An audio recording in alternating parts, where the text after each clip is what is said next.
Assalamualaikum dan selamat sejahtera kepada semua dan terutama sekali kepada Dr. Anidah Robani. Nama saya ialah Muhammad Aizat Aiman bin Ismail dan saya daripada kelas 2 BMMH Seksyen 11 dan saya ialah Ketua Kumpulan Grup 6. Jadi, hari ini saya akan membuat pembentangan mengenai konsep raja berperlembagaan di dalam konteks pemahaman konsep dan penghayatannya dalam kalangan masyarakat di Malaysia. Pengenalan untuk tajuk ini ialah pemerintahan beraja merupakan salah satu daripada ciri yang unik dan penting di Malaysia. Menurut Tun Muhammad Saleh Abbas, di dalam buku beliau yang berjudul Prinsip Perlembagaan dan Pemerintahan Malaysia, pemerintahan beraja merupakan salah satu daripada unsur-unsur tradisi dalam perlembagaan Malaysia. Setelah Malaysia mencapai kemerdekaan pada tahun 1957, sistem pemerintahan beraja telah dikekalkan. Walau bagaimanapun ia telah disesuaikan dengan konsep demokrasi berparlimen yang diamalkan di negara kita. Muncul konsep raja berperlembagaan yang bermakna kuasa raja yang dibatasi oleh perlembagaan. Institusi diraja mesti dihormati dan dipertahankan kerana ianya mempunyai kepentingan sama ada daripada segi nilai kenegaraan dan sejarah. Dari segi roh kenegaraan, institusi raja berperlembagaan penting kerana ianya menjadi payung kedaulatan negara, menaungi seluruh rakyat dan kepercayaan agama.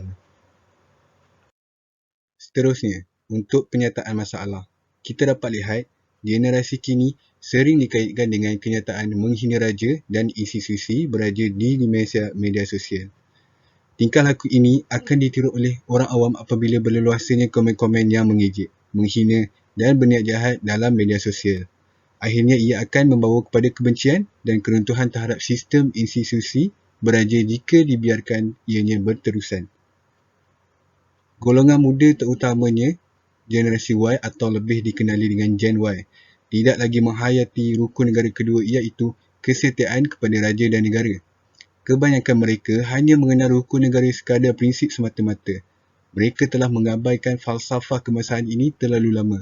Hasilnya, mereka sendiri tidak tahu teks penuh rukun negara apatah lagi mahu menghayatinya. Objektif kajian kami ialah yang pertama, untuk mengenal pasti masalah tentang generasi muda yang tidak lagi menghormati rukun negara kedua iaitu kesetiaan kepada raja dan negara. Kemukaan yang maha mulia ternyata langsung tidak mengundang rasa kesetiaan dalam kalangan masyarakat Malaysia. Yang lain kerana sudah tidak lagi menghayati betapa pentingnya raja sebagai simbol kemegahan negara ini yang menyanjung tinggi semangat raja berperlembagaan. Yang kedua, untuk mengkaji kefahaman generasi muda tentang institusi Raja-Raja Melayu. Seharusnya isu ini tidak perlu dipersoalkan sekiranya masyarakat lebih bertanggungjawab dengan merenung kembali sejarah pembentukan negara. Cabaran ini mungkin wujud kerana masyarakat masih kurang arif tentang peranan dan bidang kuasa seorang raja atau sultan di dalam sistem pemerintahan sebuah negara yang mengamalkan sistem berkonsepkan raja berperlembagaan. Yang ketiga, untuk membincangkan mengenai sikap golongan muda yang lantang mencabar kedudukan institusi Raja-Raja Melayu. Mereka disogokkan dengan pelbagai fitnah, pendapat dan pandangan yang tidak tepat dan mengelirukan tentang sistem beraja ini. Mereka terdedah dengan aliran pemikiran antarabangsa yang kebanyakannya telah menolak sistem beraja kerana ianya dianggap lapuk. Assalamualaikum warahmatullahi wabarakatuh. Nama saya Nur Fatini binti Abdul Razak, nombor matriks B09201107. Seterusnya saya akan membentangkan berkenaan dengan metodologi, kepentingan dan responden yang terlibat dalam tajuk konsep raja perlembagaan ini. Pertama sekali, metodologi dalam tajuk konsep raja perlembagaan ini ialah soal selidik dan temu bual responden iaitu sasarannya adalah generasi muda. Kami telah membuat soal selidik dan temu bual terhadap generasi muda untuk mengenal pasti tentang kepentingan menghormati sistem Raja-Raja Melayu dan implikasinya sekiranya beberapa perkara tidak diambil endah. Selain itu, mengapa generasi muda pada zaman ini terlalu selesa dalam mengkritik dan juga menghina sistem beraja tanpa memikirkan kesan terhadap negara dan juga masyarakat? Adakah kerana raja terlalu berlembut terhadap masyarakat atau undang-undang yang termaktub menghaidkan kuasa raja-raja sekaligus menyebabkan hal ini terjadi? Seterusnya ialah kepentingan dalam raja perlembagaan. Pertamanya adalah dapat mengenal pasti punca kepada permasalahan ini dari akar umbi sekaligus dapat memperbetulkan dan mendidik rakyat tentang kepentingan dalam mendaulatkan institusi raja-raja di Malaysia. Yang kedua, dapat melihat sejauh manakah generasi muda cakna atau tidak cakna akan isu menghina raja-raja Melayu yang seringkali dipandang remeh oleh sesebuah pihak. Dan yang ketiga ialah dapat memberi kesedaran kepada golongan muda tentang raja bukan hanya menjadi raja atau ketua kepada sesuatu bangsa. Malah, raja memayungi kedaulatan negara untuk memberi naungan yang saksama kepada setiap warga Malaysia tanpa mengira bangsa, agama, kaum dan juga politik. Seterusnya adalah data responden yang terlibat dalam soal selidik mengenai konsep raja perlembagaan ini. Keseluruhan jumlah responden yang terlibat ialah 35 orang, iaitu 62.9% daripadanya adalah berjantina lelaki dan 37.1% adalah perempuan. Untuk tahap pendidikan pula, 47.1% adalah ijazah sarjana muda, 32.4% adalah diploma dan 20.6% adalah SPM. Untuk peringkat umur pula, 40% adalah 27 hingga 30 tahun, 31.4% adalah 23 hingga 26 tahun dan 28.6% adalah 18 hingga 22 tahun. Bagi bangsa pula, 88.6% daripadanya adalah Melayu dan selebihnya adalah Cina dan India. Bagi pekerjaan pula, 42.9% adalah pelajar, 25.7% adalah swasta, 22.9% adalah bekerja sendiri dan 8.6% adalah kaki tangan kerajaan. Assalamualaikum warahmatullahi wabarakatuh. Nama saya Muhammad Emil Zaris Imran bin Muhammad Rizal. Nombor matrik B0920100090. Saya dari 2 BMMH Seksyen 11 akan menyambung pembentangan di bahagian B, iaitu mengenal pasti masalah tentang generasi muda tidak menghormati rukun negara yang kedua. Jadi untuk soalan yang pertama, soalan bertanyakan pemahaman responden tentang rukun negara kedua, iaitu kesetiaan kepada raja dan negara. Di sini kita dapat lihat majoriti responden sangat faham dengan apa yang ditanyakan oleh soalan dengan peratusan 54.3%. Jadi di sini terbuktilah bahawa responden sangat faham dengan apa yang dimaksudkan dengan kesetiaan kepada raja dan negara. Dengan ini juga kita dapat mengetahui bahawa responden bersedia menupukan taat setia kepada Yang di-Pertuan Agong dan juga raja yang memerintah di negeri di tempat mereka bermastautin.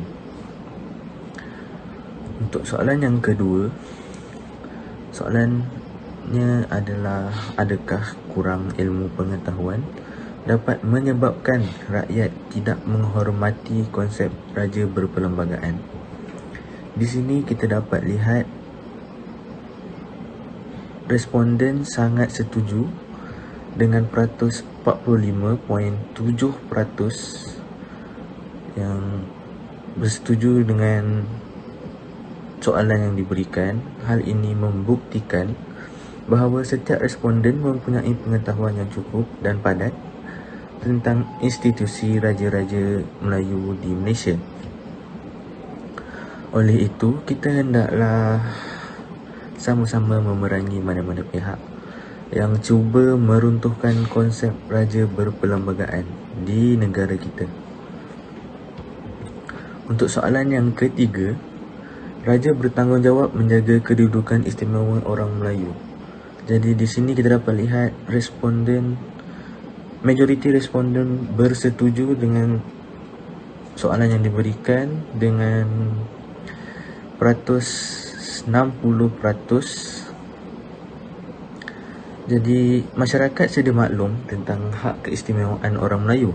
Hal ini telah disebutkan dalam Perlembagaan Persekutuan mengikut perkara 160 dalam kurungan 2 yang mendefinisikan Melayu sebagai seseorang yang menganuti agama Islam, lazim bercakap Melayu, mengamalkan adat Melayu, bertutur menggunakan bahasa Melayu dan lahir sebelum hari merdeka sama ada di tanah Melayu atau Singapura, atau pada hari merdeka telah bermastautin di tanah Melayu ataupun Singapura. Sekian dari saya. Terima kasih. Assalamualaikum warahmatullahi wabarakatuh. Nama saya Muhammad Afiq bin Abdul Rahman dari kelas 2 BMMH Seksyen 11. Hari ini saya akan membentangkan bahagian C, iaitu mengkaji kefahaman generasi muda tentang institusi Raja-Raja Melayu. Untuk soalan pertama di dalam bahagian C, kami telah meminta responden untuk memberi maklumat sama ada mereka bersetuju sekiranya institusi Raja-Raja Melayu dimasukkan. Majoriti responden tidak bersetuju dengan pernyataan ini. Kita boleh lihat sebanyak 51.4% responden tidak bersetuju sekiranya institusi raja dimasukkan. Ini bermaksud mereka masih mahu mengekalkan sistem pemerintahan yang sedia ada, iaitu raja berperlembagaan dan demokrasi berparlimen. Seterusnya, jika kita lihat pada soalan kedua di dalam bahagian ini, kami meminta responden untuk memberi pendapat mereka sejauh mana mereka bersetuju bahawa raja berfungsi sebagai payung negara atau pelindung rakyat, dan majoriti responden iaitu seramai 51.4% responden bersetuju dengan pernyataan ini. Kedua-dua jawapan yang diberikan adalah seimbang.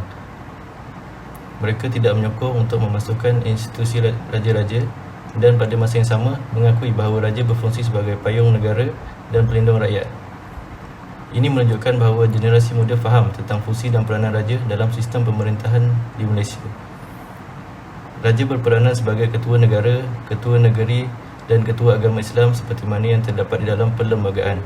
Oleh itu, jika kita mahu memansuhkan institusi diraja, ianya merupakan satu langkah yang kurang bijak kerana institusi ini telah menjadi asas peradaban politik Malaysia sejak bertahun lamanya. Jika tiada institusi raja berperlembagaan, maka hak asasi Melayu akan tercemar dan negara akan mudah dicerobohi oleh kuasa besar. Seterusnya, kita akan membincangkan mengenai langkah untuk meningkatkan penghayatan terhadap konsep raja berperlembagaan. Daripada respon-respon yang diperoleh, antara langkah yang boleh dilakukan ialah memberi pendedahan terhadap generasi muda sejak dari awal lagi, seperti dari zaman sekolah. Mereka boleh diajar tentang kepentingan raja untuk sesebuah negara. Perkara ini penting supaya dapat memupuk minat generasi muda untuk mengetahui sejarah Malaysia dan juga supaya mereka akan lebih mengambil berat terhadap isu-isu yang boleh mencemarkan nama baik institusi raja-raja di Malaysia. Seterusnya, media massa boleh memainkan peranan mereka dalam mempromosikan kandungan-kandungan yang berunsurkan sejarah.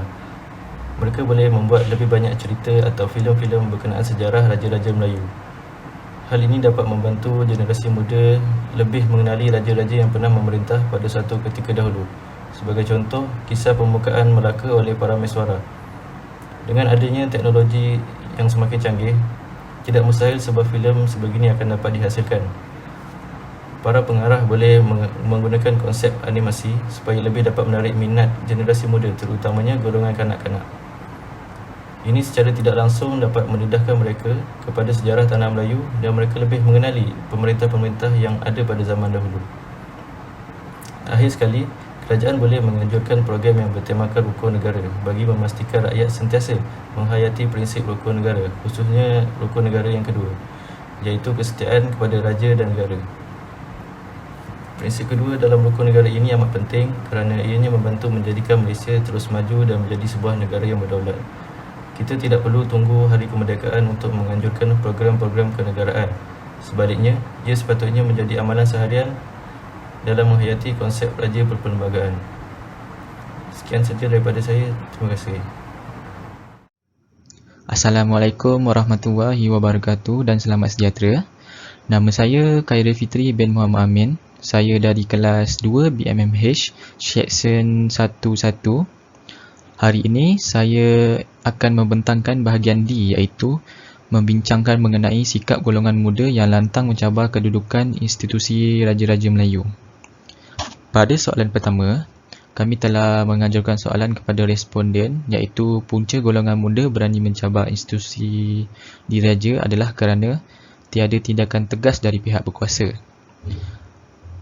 Terdapat 34 responden, seramai 50%, iaitu 17 orang telah mengundi sangat setuju dan seramai 2 orang, iaitu 5.9%, telah mengundi sangat tidak setuju.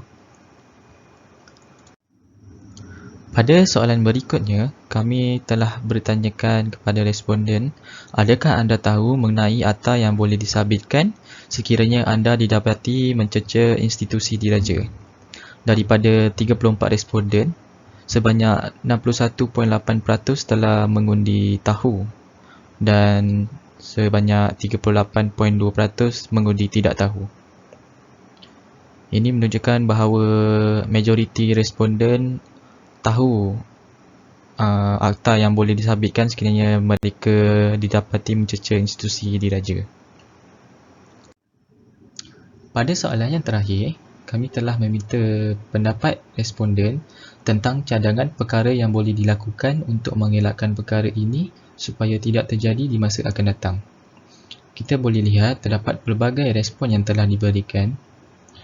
Majoriti responden mencadangkan untuk memberikan kesedaran kepada masyarakat tentang betapa pentingnya institusi Raja-Raja Melayu. Perkara ini boleh dilakukan dengan memberikan pendidikan awal di bangku sekolah ataupun prasekolah maupun menyebarkan atau mendedahkan kepada masyarakat dengan melalui sosial media dan media massa. Tidak dilupakan juga responden yang telah mencadangkan untuk mengenakan hukuman yang berat terhadap golongan muda yang lantang mencabar kedudukan institusi Raja-Raja Melayu. Hal ini untuk memastikan kita dapat memupuk rukun negara kedua iaitu kesetiaan kepada raja dan negara. Assalamualaikum dan salam sejahtera. Nama saya Azimah binti Azman, nombor matriks B0920102116. Saya daripada kelas 2 BMMH S1/1 kumpulan 6. Hari ini saya akan menerangkan langkah untuk memendung perkara ini. Yang pertama, generasi muda harus diberi kefahaman terhadap pentingnya institusi raja dan implikasi sekiranya institusi ini dimasukkan. Selain pentingnya pendidikan, para pemimpin serta senior, mereka yang lebih berpengalaman serta disegani perlu berperanan menyampaikan konsep raja berperlembagaan dengan pendekatan sesuai dengan golongan muda. Semangat patriotisme itu haruslah bermula dari rumah. Ini kerana guru pertama kita adalah ibu bapa. Pendidikan hanyalah sistem sokongan. Kempen rukun negara haruslah diadakan di media sosial khususnya agar mereka yang bersuara mengikut emosi ini akan dapat dikurangkan. Seterusnya, menyemai rasa patriotisme dan perpaduan dalam kalangan masyarakat Malaysia.